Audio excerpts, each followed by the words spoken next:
I'm Ellie Kay, and I'm here to give parents tips on how to teach their children about financial literacy. When you look at the fact that most divorces cite money matters as the number one problem and number one reason for divorce, it means that it's really important for parents to teach their kids about money from an early age. And it can start very early, in fact. Even toddlers can learn how to pick up toys, and you praise them as they're helping to make the bed and do other chores around the house. This is foundational to a good work ethic.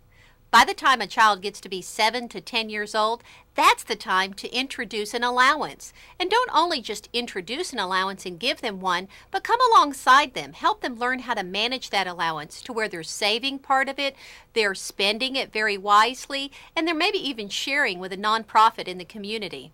So the next step is ages 11 and 12. By the time they reach this age, they should be funding their own savings account, and it should have anywhere from $200 to $250 in it. When they learn how to save money in this way, they're going to be really ahead of the game. So that brings us up to 13 to 15-year-olds. By this age, they need to have substantial budgets that they're managing.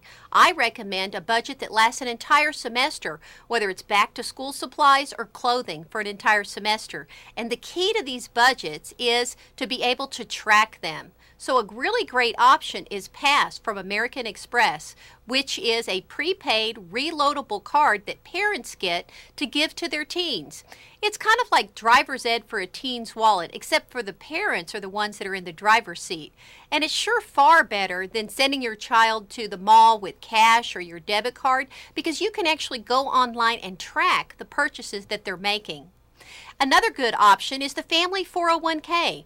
Whenever your child is saving for a larger ticket item, whether it's a bike or a skateboard or concert tickets or even a video game, it's important that they earn a portion of it. So if they earn half of it, then you can offer to match the other half.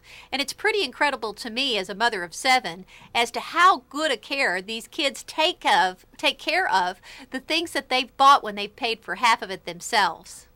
And don't forget the whole concept of credit.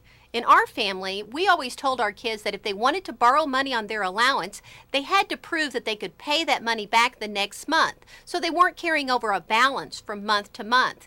This really taught them about credit, a whole lot about credit. And of course, one of the other things that we did to make it even a little bit more proactive is that in our family, we got additional cards with custom limits on our American Express account. And with this, we can up the limits that they can spend, or we can lower the limits. And we can also track their spending. But what's really nice is when they turn 18 years old, with this additional card, they're actually developing their own FICO score, and yet they're doing it under the safety net of our authority and our responsibility, because we can manage them in that way. After all, one of the things that we tell our kids is our love for them is unconditional, but our money, well, now that's conditional.